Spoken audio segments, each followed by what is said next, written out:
Bonjour à tous, j'espère que vous allez bien. Je vous retrouve aujourd'hui pour la suite de ce dossier sur la blessure source, à savoir la blessure de ne pas être choisie. Et dans l'audio d'aujourd'hui, nous allons aborder un sujet qui me tient particulièrement à cœur, étant donné que j'accompagne pas mal de personnes qui sont en prise avec les pervers narcissiques et qui essayent de sortir justement de cette emprise ou qui sont en train de la réaliser, ou même des personnes qui viennent d'en sortir. Et c'est vrai qu'aborder les choses du point de vue de cette blessure source permet aussi de regarder bien en face ce qui se passe à la fois pour ces personnes qu'on dit perverses narcissiques et aussi comprendre les mécanismes d'emprise pour les victimes à cause de cette blessure source. Cet audio, il va avoir vraiment deux grandes parties parce que dans un premier temps, je voudrais vous expliquer comment est-ce que cette blessure source agit directement sur le mécanisme du pervers narcissique. Et ensuite, je voudrais expliquer aussi comment cette blessure source permet au pervers narcissique de mettre sous emprise et de bien ferrer ses proies et ses victimes. Alors dans un premier temps, bien sûr, je vous rappelle que la blessure source, la blessure de ne pas être choisi, c'est une blessure universelle. C'est moi qui la nomme blessure source parce que je trouve qu'elle est à l'origine de toutes nos autres blessures et de tous nos maux du quotidien, nos mal-être, etc. Une fois qu'on creuse, c'est souvent ça qui ressort. Et donc, en fait, ce dossier, c'est vraiment pour vous permettre de voir les choses avec cette dimension-là. Je vous rappelle donc que cette blessure, elle est universelle, c'est-à-dire que tout le monde la vit, tout le monde la ressent, donc à plus ou moins grosse dose, et tout le monde en a peur. Tout le monde a vécu le fait de ne pas être choisi. Tout le monde a peur de le vivre et tout le monde va avoir une stratégie aussi de survie pour essayer de la vivre le moins possible ou alors de ne pas se sentir trop atteint quand on la vit. Alors la blessure de ne pas être choisi, ce n'est pas juste parce que très souvent on pourrait faire cette erreur-là et très souvent on a tendance à mettre les choses qu'au niveau du domaine par exemple sentimental. Ne pas être choisi, ça ne se situe pas seulement par rapport à d'autres personnes dans le domaine sentimental, ça se situe vraiment à tous les niveaux. Je l'avais expliqué dans le premier audio qui traite de ce dossier, c'est-à-dire c'est ne pas être choisi peut-être au niveau professionnel, ne pas être écouté, ne pas être entendu, essentiellement ne pas être reconnu ou validé dans ses avis, ses choix, son mode de vie, son apparence, absolument, absolument tout. J'ai regroupé ça sous la blessure ne pas être choisi, puisqu'au final, c'est de ça qu'il est question. Alors même si c'est une blessure universelle et que donc ça va amener des stratégies de survie. Les stratégies de survie, ça va être notre système d'attachement et les polarités, à savoir le système et la polarité yang, la polarité yin et le système désorganisé avec une prédominante yang ou avec une prédominante yin. On parle des attachements sécures. Moi, je vous ai déjà dit qu'à mon sens, le profil sécure n'existe pas vraiment. C'est plutôt un idéal vers lequel aller. Pour autant, des tas de personnes peuvent tout à fait avoir n'avoir pas vécu de gros traumatismes.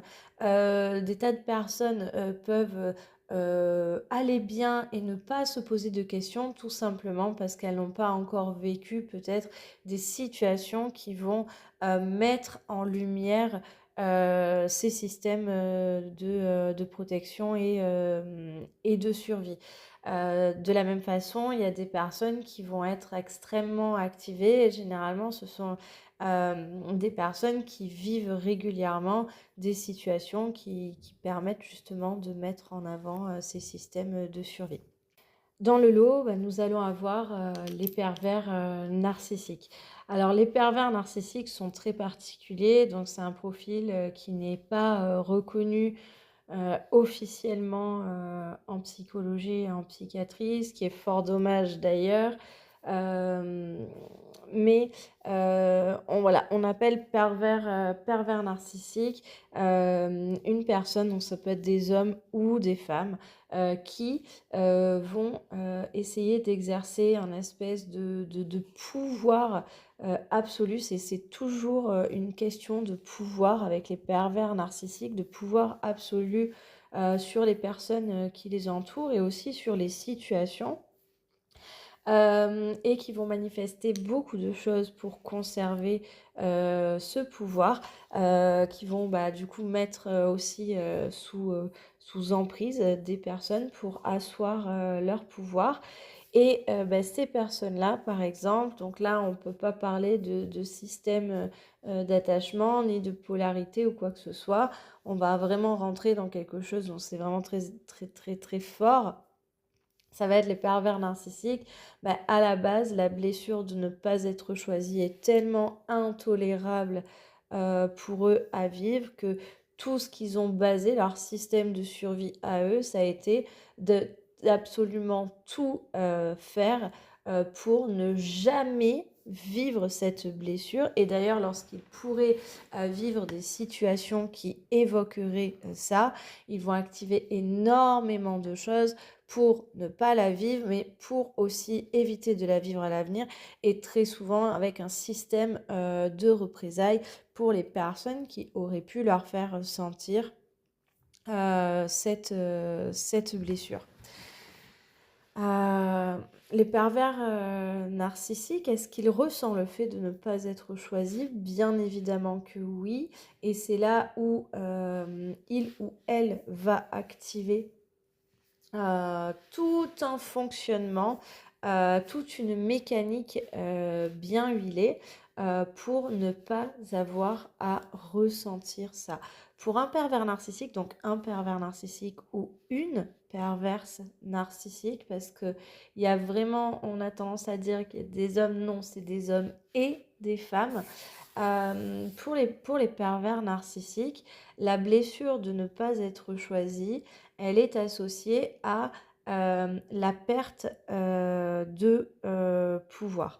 Et donc, de fait, bah, pour ne pas risquer de ne pas être choisi, ils vont avoir un seul mot d'ordre, c'est obtenir et garder le pouvoir à tout prix.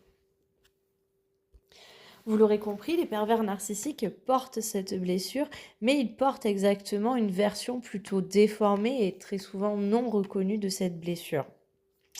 Alors, leur comportement pour garder le pouvoir, ça va être des comportements manipulateurs.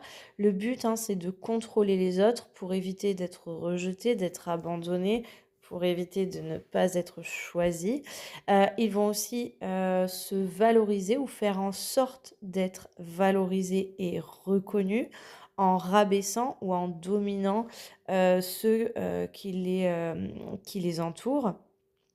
Ils vont exercer un contrôle sur les personnes qu'ils vont mettre sous emprise pour que ces personnes les choisissent automatiquement parce qu'il n'y a pas d'autre choix. Ça ne devient pas un choix, en fait, c'est une obligation.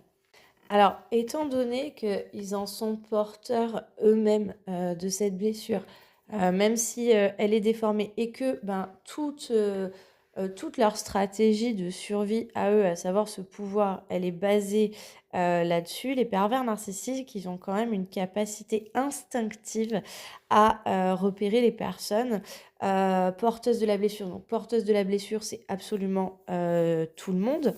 C'est pour ça d'ailleurs que, attention, ce ne sont pas que les personnes fragiles ou vulnérables qui peuvent être victimes de pervers narcissiques.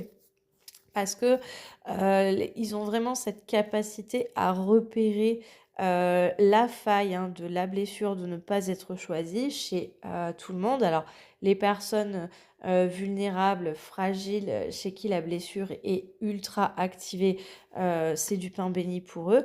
Mais des personnes chez qui la blessure n'est pas encore, n'est pas hyper activée déjà.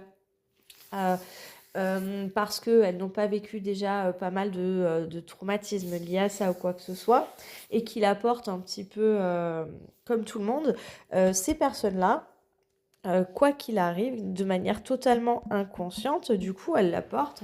Bah, ces personnes-là peuvent tout à fait être victimes des pervers narcissiques parce que le pervers narcissique va avoir cette capacité innée de reconnaître la blessure et où est-ce qu'elle se positionne chez les personnes. Donc c'est pour ça que, attention, il n'y a pas que les personnes vulnérables, fragiles qui peuvent être victimes des pervers narcissiques, mais aussi bien monsieur et madame tout le monde, y compris des personnes qui se sentent relativement sécures. Ils vont identifier les failles émotionnelles, ils vont identifier les points faibles, ils vont observer parce qu'ils ont une espèce de capacité d'analyse qui est absolument incroyable. C'est un espèce de scan, moi j'appelle ça l'œil du raptor. Et donc les comportements qu'ils vont observer, c'est la quête de validité ou de validation, excusez-moi, ou de reconnaissance. Ils vont observer aussi s'il y a une peur de déplaire ou une peur de perdre les autres. Ils vont regarder s'il y a une tendance à se surinvestir dans les relations, à se sacrifier pour être accepté, etc. Ce qu'ils vont faire de là, ils vont rentrer dans une phase de séduction. Donc, pour des personnes relativement vulnérables, ça va être assez facile. Ils vont arriver plutôt avec perte et fracas et rentrer dans la phase de séduction sans forcément avoir grand-chose à faire. Ils vont faire un petit peu de love bombing. Ils vont énormément valoriser la personne, la reconnaître, la séduire sous toutes ses formes, lui passer la brosse et aussi la nourrir là où ses failles et la blessure de ne pas être choisie ressort. Pour les personnes qui semblent beaucoup moins activées par cette blessure, la phase de séduction, donc coup de love bombing aussi, mais la phase de séduction va être un petit peu plus mesurée parce qu'ils vont quand même essayer de suivre le tempo de ces personnes. Et donc, ça va se faire d'une manière un petit peu plus douce. Un pervers narcissique ou une perverse narcissique peut tout à fait prendre son temps. Et vraiment, ce qu'on observe, c'est qu'avec les personnes qui sont ultra vulnérables, ils y vont direct, ils savent que c'est bon, ils savent qu'ils y vont sans problème. Avec des personnes qui ne sont pas vulnérables, ils vont y aller de manière beaucoup plus stratégique, beaucoup plus mesurée. Voilà, donc en premier, pour établir cette emprise, ils vont séduire leur cible en jouant sur des besoins non comblés. Ils vont se présenter comme la personne capable de réparer la blessure, de remplir les besoins, comme la personne aussi dont on ne peut plus se passer.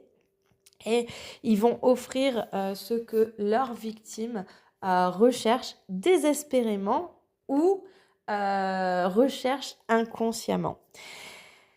Ils vont être dans une validation totale, une survalidation de la personne, dans une attention quasi exclusive et dans une forme de promesse implicite ou très explicite d'ailleurs, celle d'un amour ou d'une relation professionnelle parfaite ou d'une relation familiale parfaite ou d'une relation amicale parfaite, ou quelque part cette peur de ne pas être choisi n'existerait pas. Donc ils vont créer un espèce de leurre, donc c'est pour ça qu'ils peuvent avoir absolument tout le monde, parce que ce qu'ils vont amener, c'est ça, c'est tiens, cette blessure-là que tu ressens très bien si tu es très fragile ou que tu ressens beaucoup moins si tu ne te sens pas fragile, mais qui vibre en toi quelque part. Cette blessure-là, ben, si tu viens avec moi, cette blessure-là, tu ne la ressentiras jamais plus. Et donc, en fait, ce qu'ils vont essayer de vendre à leurs victimes, ces pervers narcissiques, c'est un petit peu la stratégie qu'ils ont mis en place pour eux. Et donc, comme pour eux, ils ont trouvé le moyen absolu de ne jamais vivre cette blessure, ben en fait, ils vont arriver en conquérant, moi je sais comment faire, c'est comme ça. Et donc, c'est là où on va retrouver le narcissisme grandiose des pervers narcissiques. C'est que t'inquiète, quoi qu'il arrive, suis-moi, écoute-moi, bois mes paroles et tu seras toujours choisi. C'est là où on voit que c'est hyper retors, c'est-à-dire que étant donné que eux ont une stratégie pour ne pas avoir à ressentir cette blessure, ils vont essayer de leurrer leurs victimes en leur donnant l'espoir de ne pas vivre. Pourquoi est-ce que ça fonctionne? Et ça fonctionne très très bien. Tout simplement parce que les victimes, alors celles qui sont fragilisées par la blessure, elles sont sensibles à la tension soudaine, intense, ça vient complètement nourrir un affamé. Elles ont l'impression de vivre enfin une expérience qui vont combler le vide intérieur. Et ça va les amener à développer une espèce de dépendance émotionnelle et affective. Parce que c'est le pervers narcissique ou la perverse narcissique qui devient la source du sentiment de reconnaissance ou de validation. Pour les personnes qui sont un petit peu moins fragiles, pourquoi est-ce que ça fonctionne? Parce que tout simplement, dans les codes inconscients, c'est une blessure universelle, je vous le rappelle. Et donc, dans les codes inconscients, la blessure de ne pas être choisi fait son taf. Et que le pervers narcissique, en fait, a ouvert, a le sésame quelque part pour cette blessure inconsciente. C'est pour ça que les pervers narcissiques sont très dangereux, c'est-à-dire qu'ils ont le sésame à la fois pour le conscient et l'inconscient, ce qui vibre consciemment et ce qui vibre inconsciemment chez les personnes. À partir de là, au niveau des mécanismes d'emprise, ce qui va se passer une fois que leur victime est ferrée, donc on va plus faire la distinction entre les personnes plus fragiles et les personnes moins fragiles. Une fois que la victime est ferrée, une fois que la phase de séduction est terminée, ce qui va se passer, c'est ce que j'appelle le travail de sapage. C'est l'inversion. Ils vont créer le doute et ils vont réactiver la blessure. Alors pourquoi est-ce qu'ils le font? Est-ce que c'est une stratégie mise au point en se disant voilà, au bout de quelques mois, maintenant que ma victime est ferrée, je vais faire ça? Absolument pas. Les pervers narcissiques, bien que... Alors, ils ont cette forme d'intelligence par l'œil du raptor, quelque part. Alors, pourquoi l'œil du raptor? Parce que j'ai une page Instagram qui s'appelle Raptor en tutu, parce que pour moi, le pervers narcissique, je l'assimile à ce raptor. Alors, le raptor de Jurassic Park, mais les premiers... les raptors dans la cuisine qui coursaient les enfants, c'est-à-dire le monstre sanguinaire, intelligent, qui peut agir aussi collectivement pour choper sa proie, et où il y a très peu de chances de s'en sortir. Donc il y a toute une histoire par rapport à ça. Et je pense que lorsque l'on voit l'œil du raptor, on voit un petit peu ce mécanisme de calcul stratégique quand ils sont en chasse. C'est le calcul stratégique du pervers narcissique. Pour autant, le pervers narcissique est un gros con, bête, vraiment très très bête. Et alors c'est incroyable parce qu'il y a cette intelligence de calcul et de stratégie, et en même temps, il y a cette bêtise euh, humaine et émotionnelle.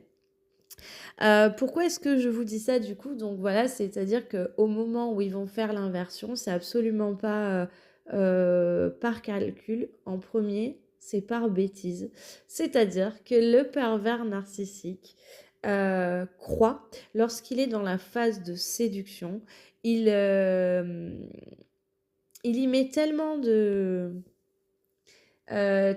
force il s'auto-convainc lui-même de ce qu'il propose à sa victime euh, dans la phase de séduction.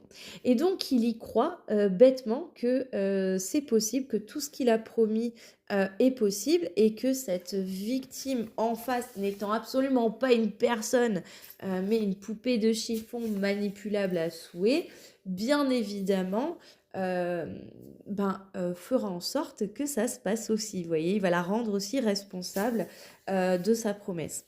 Et donc, c'est là qu'est la bêtise de ce pervers narcissique, parce que forcément en face de lui ou d'elle, il y a un ou plusieurs êtres humains, des êtres donc certes avec les blessures qu'il a imaginées, mais aussi avec des ressources, avec des émotions et plein de choses.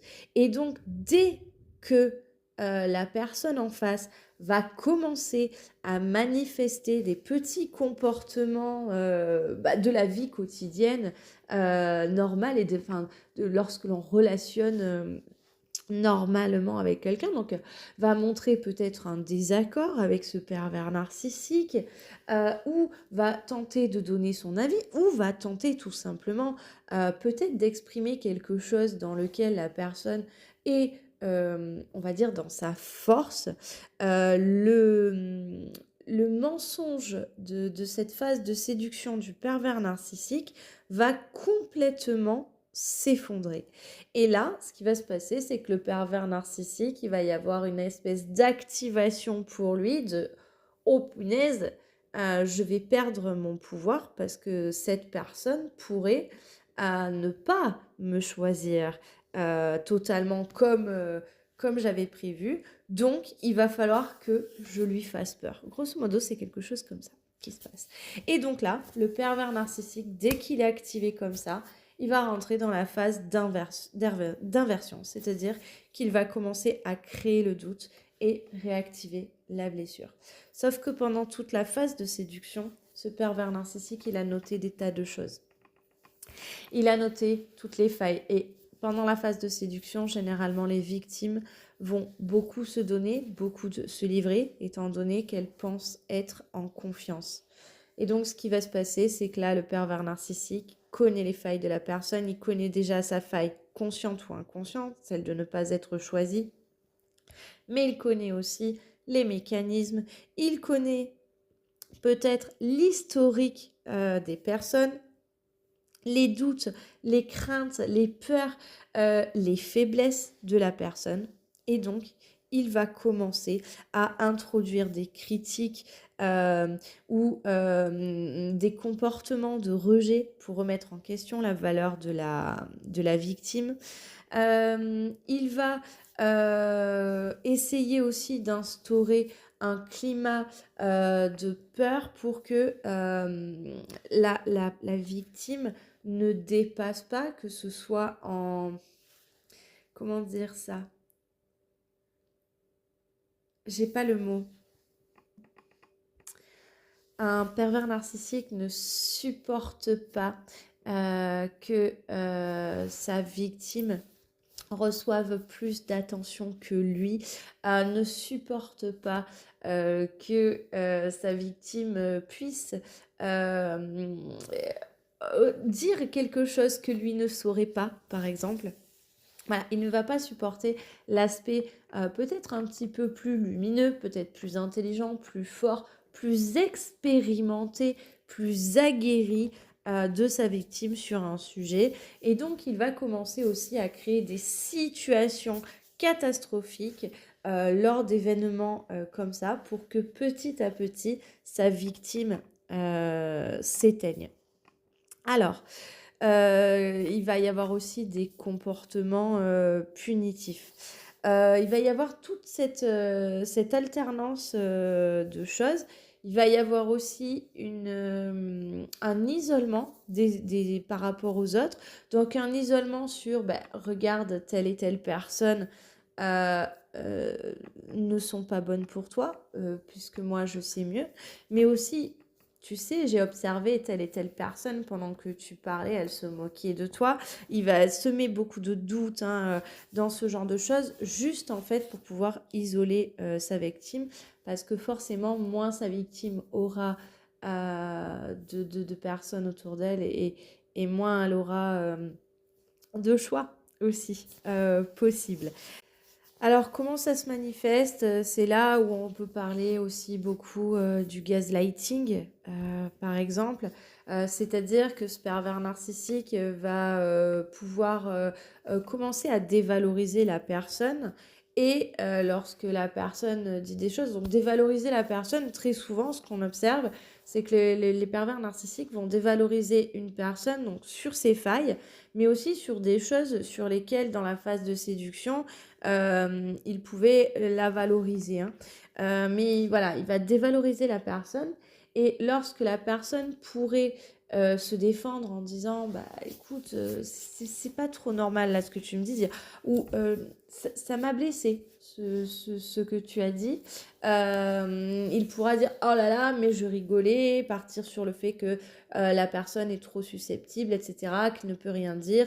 Ou alors, et on le retrouve de plus en plus aujourd'hui, tu sais, si tu penses ça, ce n'est pas mon problème, c'est que tu as un travail à faire sur toi. À l'heure du développement personnel pour tous, dans les mécanismes euh, d'emprise et de dévalorisation et de gaslighting, on va retrouver énormément le pervers narcissique qui dit à sa victime d'aller faire un travail sur elle-même parce que c'est elle qui est en faille.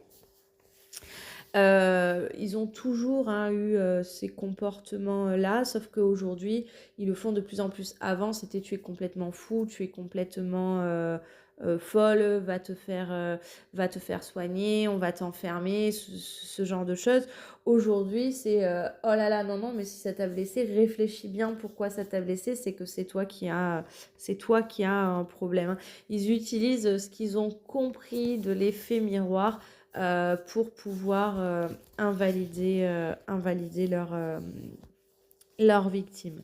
Qu'est-ce qu'ils vont faire aussi ils vont mettre beaucoup d'ambiguïté. Ils vont faire ressentir une forme aussi de compétition. Parmi toutes les personnes que j'aurais pu choisir, c'est toi que j'ai choisi. Mais tu sais, je suis quand même beaucoup courtisée. Alors, je précise, c'est dans le cadre de relations sentimentales, professionnelles, familiales, amicales. Donc, on va le retrouver vraiment comme ça. C'est-à-dire, tu as ta place assurément, mais je pourrais choisir quelqu'un d'autre. Donc, c'est pour ça hein, que ça réactive hein, la blessure. Et puis, il va y avoir aussi des jeux de comparaison en mentionnant énormément d'autres personnes de manière flatteuse pour renforcer l'insécurité de la victime. Alors, ce qui va se passer aussi, il faut qu'on en parle, c'est-à-dire que tout ce travail-là va se faire, l'inversion, elle se fait à huis clos. Là où la phase de séduction se fait à huis clos et devant tout le monde dans un premier temps, la phase d'inversion ne se fait seulement qu'à huis clos. Et à l'extérieur, il peut y avoir soit toujours une forme de spectacle de la phase de séduction, soit alors quelque chose de neutre, mais il n'y aura pas cette inversion-là devant les gens. Et donc, il va y avoir une espèce voilà, de comparaison avec d'autres personnes, donc de manière très flatteuse, à huis clos aussi avec des oh là là, tu devrais peut-être prendre exemple sur telle personne, etc., etc. Tous ces comportements-là, hein, forcément, ça va raviver la blessure de ne pas être choisi. Derrière ça, quand ça ne suffit pas, On va avoir les comportements punitifs, les représailles, où là, donc, la personne va être punie, entre guillemets. Alors, punie par le silence, punie parfois par des représailles qui sont plus de l'ordre des violences verbales, psychologiques, physiques, sexuelles aussi. Alors, c'est pas une obligation qu'un pervers narcissique soit violent physiquement. Par contre, de la même façon que pas toutes les personnes qui sont violentes, quelle que soit la violence, sont des pervers narcissiques, hein. Attention. Mais en tout cas, voilà, donc chez le pervers narcissique, il va y avoir le moment de représailles qui est stratégiquement, donc c'est vraiment le moment punitif pour que stratégiquement, la personne ne se sente ni validée, ni reconnue, ni choisie, et que le but, et là c'est vraiment dans le cadre du pervers narcissique, le but c'est que la personne qui soit victime vienne quémander ce retour à la situation normale, à ce leurre d'être choisi tout le temps. Donc voilà comment ça se passe. Derrière ça, généralement, donc nous avons soit la victime qui demande, et donc on repart sur un nouveau cycle avec la phase de séduction jusqu'à la prochaine. Soit alors la victime se défend encore, a quand même quelques remparts psychologiques et émotionnels. Et là, donc, le pervers narcissique va créer la confusion, jouer sur l'ambivalence. Et dès qu'il va pouvoir réaccrocher sa victime, donc dans une phase de séduction, il va la réaccrocher et hop, ça va être reparti. Alors, pourquoi est-ce qu'il va jouer la confusion? Alors, parce que c'est sa façon de faire la plus rapide, parce que une personne qui est dans la confusion, de polarité yin ou de polarité yang. Alors, la confusion, c'est vraiment quelque chose que les polarités yin, c'est dans leur système beaucoup, c'est ce qui est une de leurs plus grosses difficultés. Là où chez les polarités yang, ça va être la dualité. Vous mettez une polarité yang dans la confusion. Toute la stratégie de contrôle du yang sera pour ne pas rentrer dans cette confusion. Ça ne rentre pas dans le cadre du yang, quoi. Vous arrivez à mettre de la confusion chez un yang, c'est catastrophique pour lui. Chez un yin, la confusion, dès que vous mettez assez de confusion chez un yin, alors qu'il a déjà la notion de confusion, les deux là seront suractivés, yin comme yang, et donc qu'est-ce qui se passe? La personne est manipulable. Comment créer la confusion? Donc c'est l'alternance des comportements positifs et négatifs, afin vraiment de mettre la personne dans cette confusion émotionnelle, mais aussi intellectuelle et aussi rationnelle. Toute cette confusion, elle empêche la victime de pouvoir prendre assez de recul et de voir la toxicité de la relation. Ça va faire aussi que la victime va rester focalisée sur l'idée de regagner la validation initiale, sans comprendre qu'elle est manipulée, hein, parce que voilà, c'est d'essayer de retrouver ça, parce que là, la blessure de ne pas être choisie est ultra activée. Les tactiques qui vont être utilisées, c'est la dissonance cognitive, dire quelque chose puis faire l'inverse, en laissant la victime dans l'incapacité de comprendre les intentions. C'est aussi les montagnes russes émotionnelles, alterner compliments et critiques, attention et rejet, amour et froideur pour désorienter la victime. C'est la culpabilisation et l'inversion des rôles, c'est faire croire à la victime qu'elle est responsable des comportements toxiques du pervers narcissique. toutes ces tactiques-là, du coup, vont finir par activer et suractiver la blessure de ne pas être choisi. Il y a aussi c'est ces moments de récompense. Et donc la récompense, on va le voir donc à la fois au niveau des victimes, mais aussi au niveau de ce qu'on appelle les singes volants, c'est-à-dire les alliés, les victimes qui deviennent alliés du pervers narcissique. Un système de récompense qui est un shoot, hein, c'est un shoot pour le cerveau, ça doit être la dopamine qui est derrière, hein, de toute façon. C'est-à-dire toute personne qui fera quelque chose dans le sens de ce pervers narcissique recevra son petit shoot de récompense d'être choisi avec le leur, hein, bien sûr, pour toute la vie. C'est une mécanique qui est bien rodée et surtout, face à ça, nous allons avoir une victime qui petit à petit perd complètement on va dire son assise, sa tranquillité, sa force, son énergie, qui se confuse de plus en plus et qui est émotionnellement épuisée et qui perd le sens de soi. Si elle l'avait, elle le perd totalement. Si elle était en recherche, c'est une perte aussi, une perte de repères.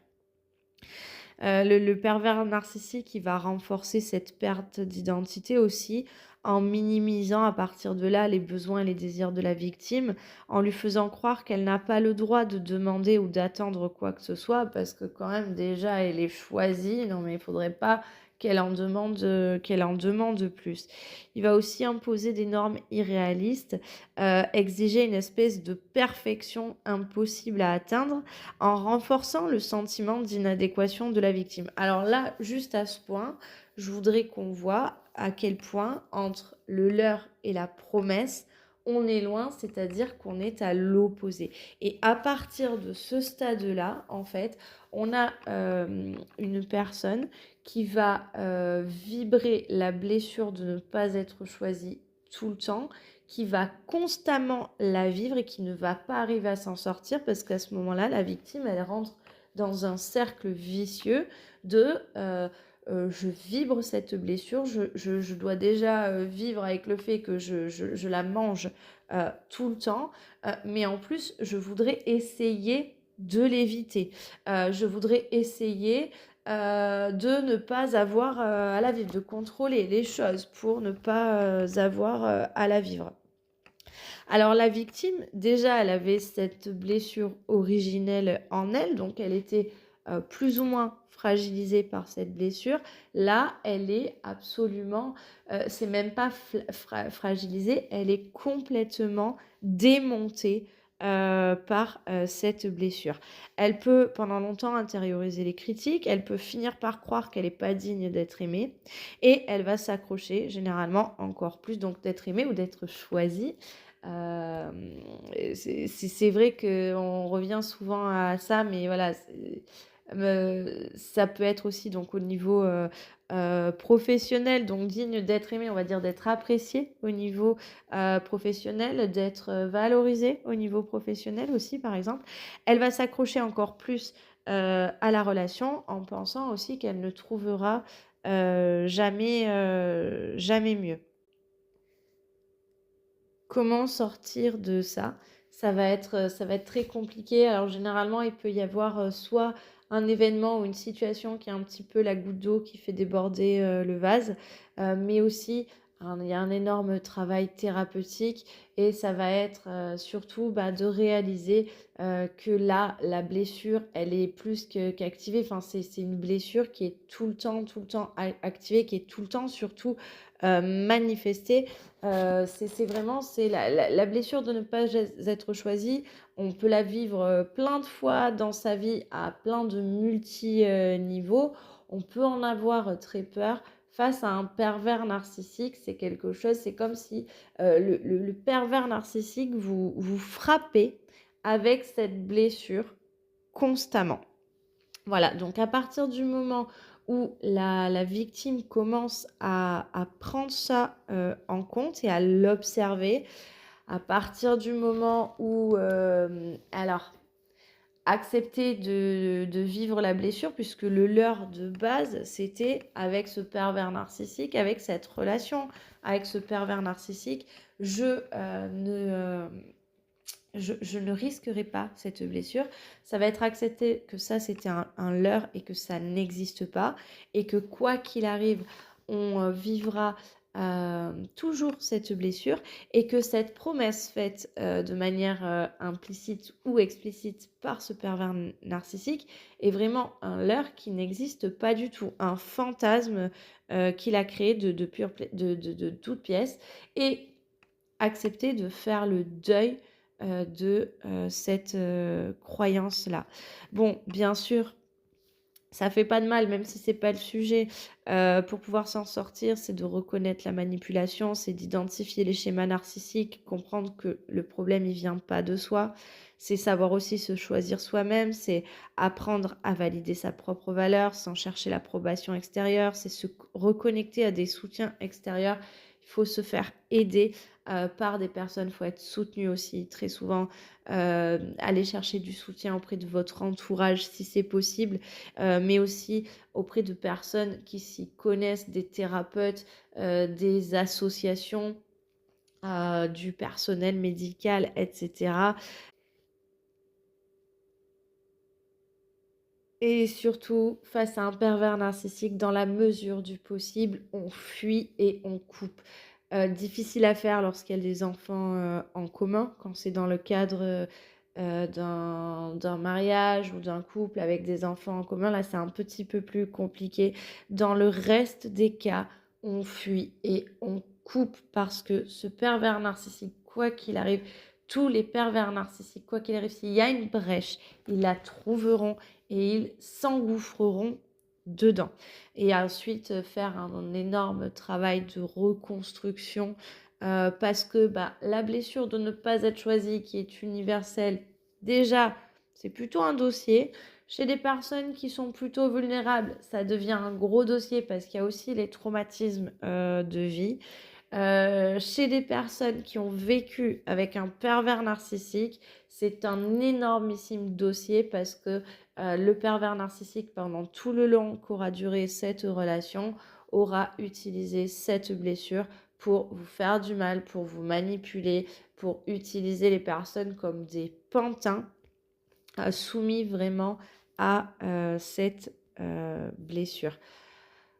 Ça va être ensuite, une fois que ce travail-là, donc ça prend du temps, et ça va être aussi, une fois que ce travail-là est fait, de repartir un petit peu à, à quelque chose d'un petit peu plus sain, c'est-à-dire comment est-ce que je fais pour vivre cette blessure de temps en temps, puisqu'on la vit tous et toute notre vie, sans réactiver le traumatisme vécu avec ce pervers narcissique. Ça me permet de faire le pont, parce que là, je voulais plutôt expliquer du côté du pervers narcissique. Maintenant, je vais essayer de vous l'expliquer du côté des victimes.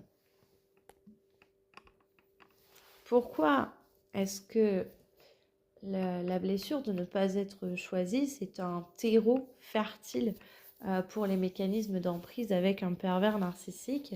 Tout simplement parce que comme on la vibre tous et que du fait qu'on la vibre tous, nous avons en nous, dans nos stratégies de survie, il y a des choses, donc les mécanismes d'ego, les mécanismes de faux self, etc.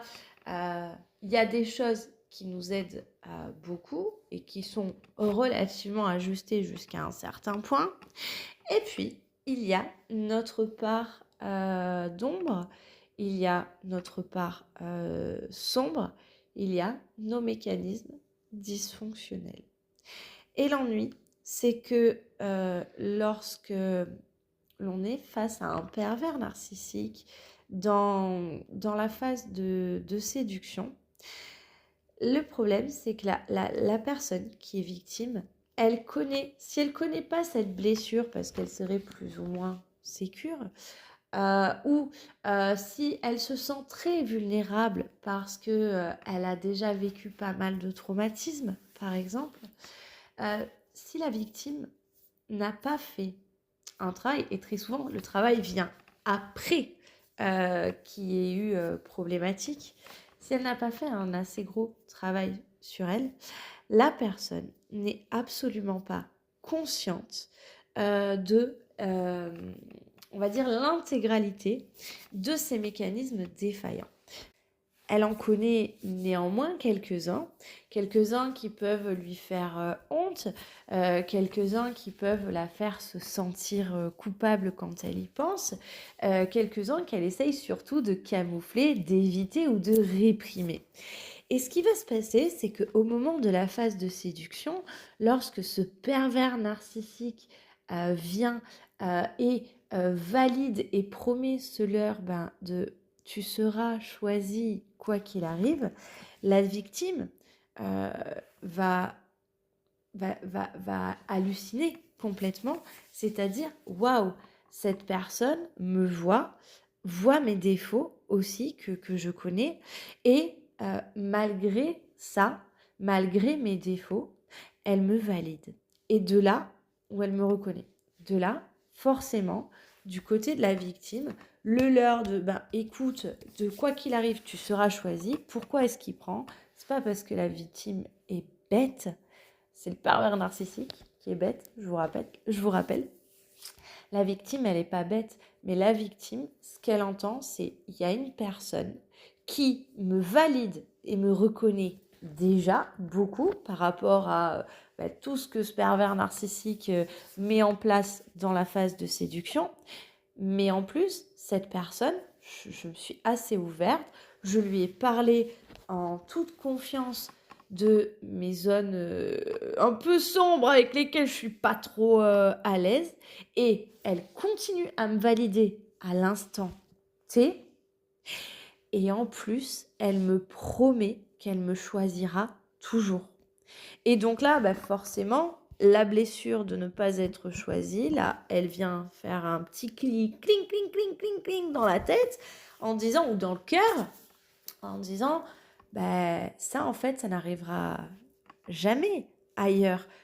Puisque d'habitude, tu as déjà du mal à être choisi, alors même que tu essayes d'éviter, de camoufler ou de réprimer tes zones d'ombre. Et donc, c'est aussi pour ça que les victimes se font accrocher. Lorsqu'il y a la phase d'inversion avec le pervers narcissique, ce qu'il faut savoir, c'est que le pervers narcissique, il connaît les boutons. Il connaît les boutons, il vous a assez analysé, vous lui avez donné assez d'éléments en plus, en toute bonne foi, pour dire, tu sais, je ne suis pas cette personne aussi parfaite que tu décris. Donc, il connaît les boutons, il sait comment les activer, et il sait comment, il ou elle, je reprécise, ce pervers narcissique va savoir exactement comment activer les zones très sombres chez vous, c'est-à-dire vos mécanismes dysfonctionnels et défaillants.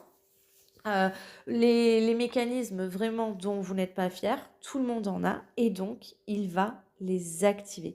Et comme le pervers narcissique n'a absolument aucune limite, il va non seulement activer cela, mais il va activer aussi tous les mécanismes dysfonctionnels inconscients que vous avez, puisque je vous rappelle que tout le monde en a, à plus ou moins grosse dose, ça c'est sûr, mais par contre tout le monde en a, des conscients et des inconscients. Les plus gros sont inconscients d'ailleurs.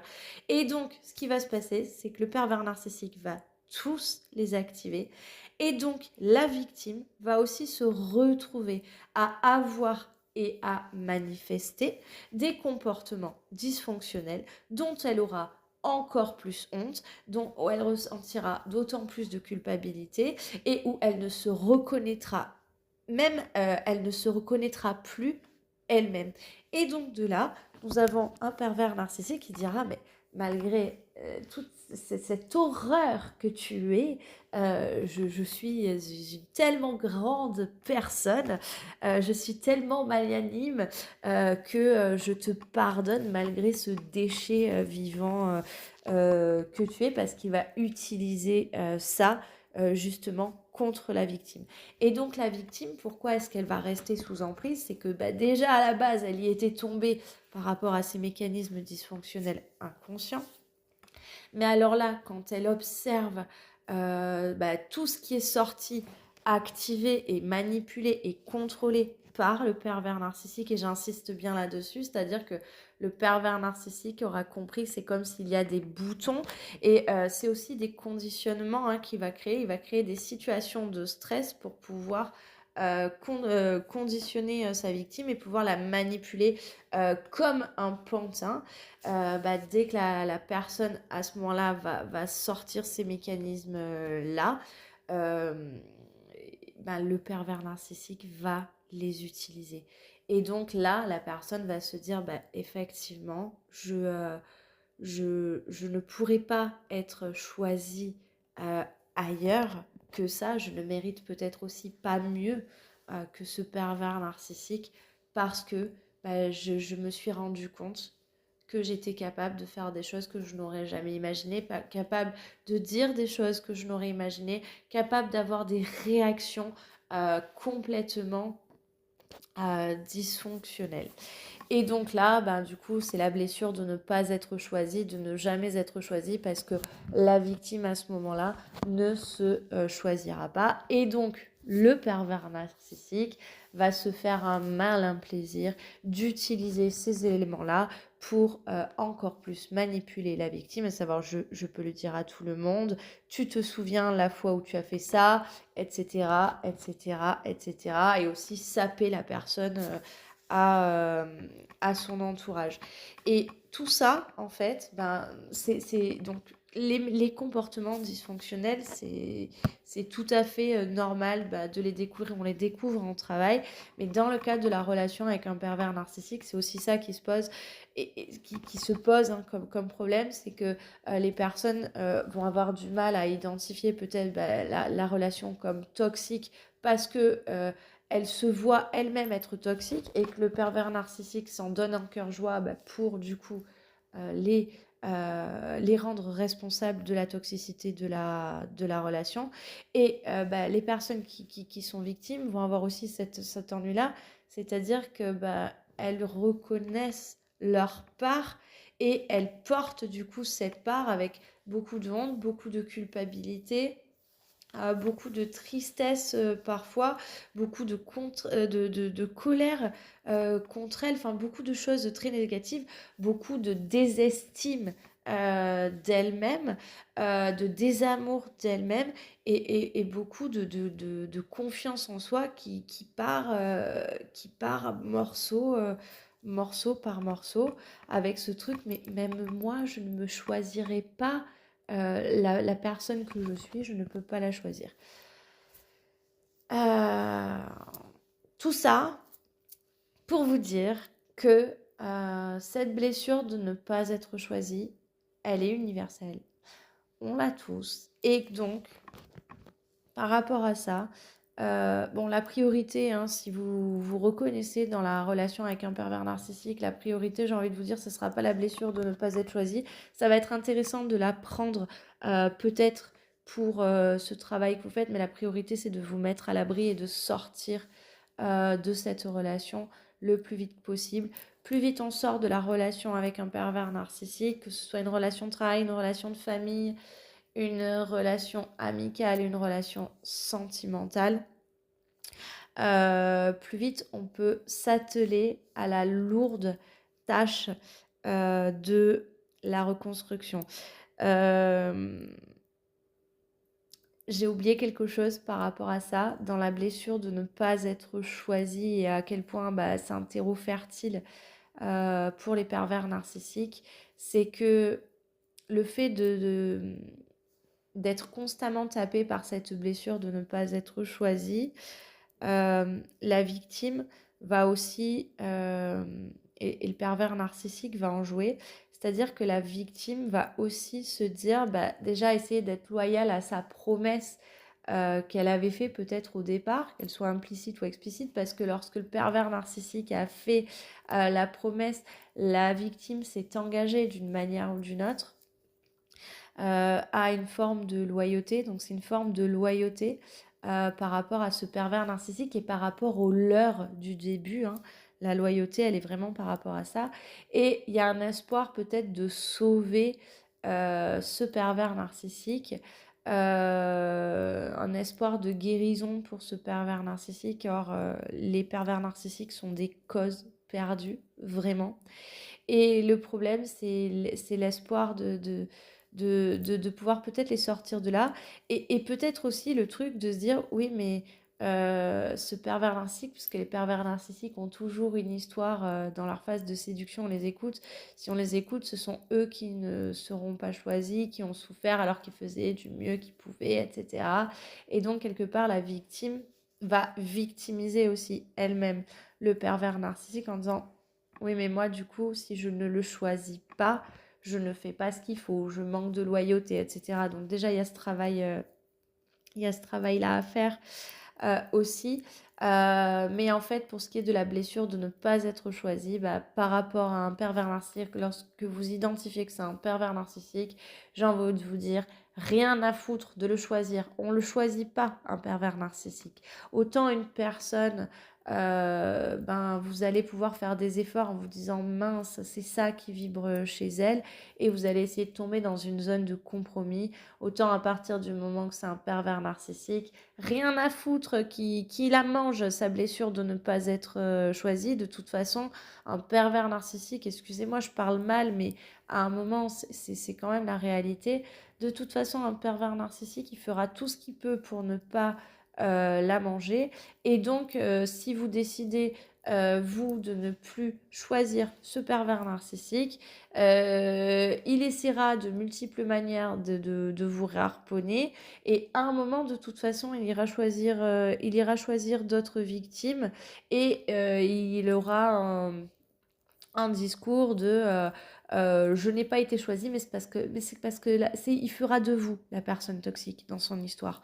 Donc en soi, j'ai envie de vous dire, ça ne sert strictement à rien qu'ils aillent se faire voir. Dans tous les cas, il ne ressentira pas le fait de ne pas être choisi parce que ça ne rentre pas dans leur circuit. Ça n'est pas possible. Il y aura toujours un pouvoir par-dessus pour ne pas avoir à ressentir cette blessure. Donc vraiment, pour les victimes de pervers narcissiques, concentrez-vous sur vous, accueillez cette blessure-là une fois que vous êtes sorti de la relation d'emprise, accueillez cette blessure-là pour pouvoir la travailler, la traverser du mieux que vous pouvez et vous reconstruire. J'espère que j'ai fait le tour. Si jamais vous avez des questions par rapport à ça, n'hésitez pas à m'en parler. Je vous rappelle que je travaille avec des personnes qui sont victimes de pervers narcissiques, que ce soit au niveau relationnel, sentimental, au niveau familial, au niveau professionnel, au niveau amical. Donc, si jamais cet audio vous a fait écho et que vous aimeriez vous en sortir, ou que vous aimeriez au moins quelqu'un qui vous écoute et qui vous soutient parce que c'est très long de pouvoir se sortir de l'emprise, et que vous aimeriez travailler ça et reprendre un peu d'espoir, ben, vous savez que je suis là aussi pour ça et que ça fait partie du chemin. Et pour ce qui est des mécanismes dysfonctionnels que vous auriez pu identifier au cours de cette relation avec ce pervers narcissique, je vous rappelle que absolument tout le monde en a et que je travaille les mécanismes dysfonctionnels avec absolument toutes les personnes, y compris celles qui ne sont pas victimes de pervers narcissiques. Donc une fois que vous serez assez stabilisé émotionnellement par rapport à ce que vous avez vécu dans cette relation, on pourra tout à fait les travailler et voir d'où est-ce que ça vient. Et rappelez-vous, c'est surtout l'activation du pervers narcissique qui les faisait sortir. Ça ne veut pas dire qu'ils ressortiront un jour. Par contre, ça veut dire qu'ils sont présents. Oui, c'est une réalité. Je vous souhaite une très bonne journée. Merci de m'avoir écouté. Bye bye.